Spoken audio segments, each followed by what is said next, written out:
Hello everybody and welcome to Star Wars on High. Thank you for stopping by. We are back with my review of part 6 of the Ahsoka series. And I gotta say, Ahsoka will probably take my top spot as my favorite show, and it's probably because it's more or less Rebels Season 5. But I just love it so much. After part 5, I did not think it could get better, but somehow the show just keeps delivering in ways I wouldn't expect. Part 6 gave us some groundbreaking moments in Star Wars history that almost brought me to nerdy tears. The fact that we're seeing a new galaxy and a new planet within that galaxy is just so fascinating for me. I mean, think about it. I've been a Star Wars fan since I was 4, so I'm very familiar with the main galaxy of Star Wars. So getting to see what's beyond is just incredible and something that I wouldn't really dream of seeing. And the planet we go to, Peridea, is such a fascinating planet. Learning that it's just a graveyard for Purgle migration is a bit terrifying, but it fits with the vibe of the planet as everything else seems to be a bit creepy. It almost has an Easter Island feel to it, just a location off on its own with massive statues protruding randomly throughout the land. It's very cool, but very creepy. The inhabitants of Peridea are also not what I was expecting. I didn't think we'd get more Night Sister lore, but finding that Peridea was the birthplace for the Dathomiri is insanely cool, and again, terrifying. The Great Mother especially, but I love the idea that this is a planet just all on its own. They don't seem like they have the ability to travel between other worlds, so there isn't much conflict all around. Yes, there are nomads wandering the wasteland that are dangerous, and I'm sure the Night Sisters do pose a threat, but the life and environment don't seem to have much disturbing it. The only real disturbance to the planet is the fact that THRAWN is finally here. After waiting for so long, the Chimera finally made its debut, and again, with the theme of the episode, it's extremely haunting. The busted up Star Destroyer, barely able to run, slowly making its approach towards the Night Sisters' fortress, and everything we see inside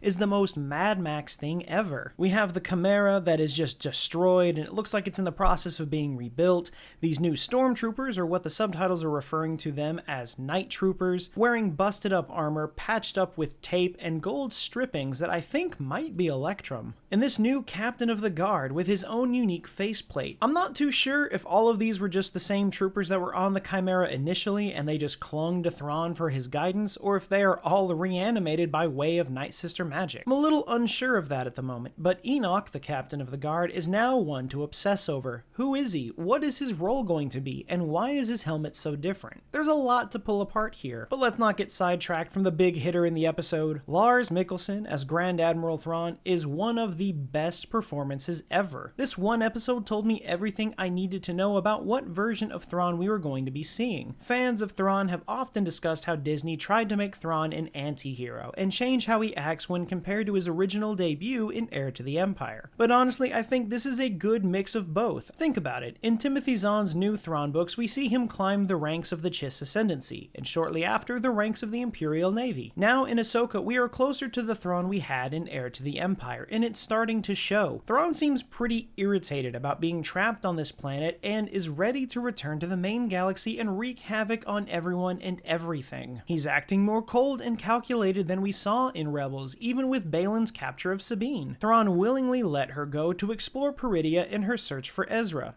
and then orders Baylan and Shin to hunt them down. Immediately after, he explains to Morgan Elsbeth he doesn't really care if Sabine, Ezra, Shin, and Baylan die on the planet or are left behind when the Chimera leaves. The Jedi and Morgan's mercenaries are flawed loose ends that THRAWN can't afford to keep around. He's not caring about the lives of others as much as we saw before. He is ready to rule, and I'm sure Morgan was able to contact THRAWN and explain that the Emperor was no more. So now we have THRAWN ready to take full command of what's left. But we also get to learn more about what Baylan is planning. He's tired of the current cycle of the galaxy. He mentions the fall of the Jedi, the rise of the Empire, the rise of the New Republic, and how it all just happens again and again and again. He wants to break the cycle, but we're not so sure how. Shin even asks if he misses the Jedi Order, and he explains that he misses the idea of it. But unlike Ezra, Shin is trained to be something more. What that is, we don't know, but there is something on this planet that could grant Baylan and Shin access to power like they could only ever imagine, in an attempt of creating something. It's just so broad and so blank because Baylan is really playing his cards close to his chest.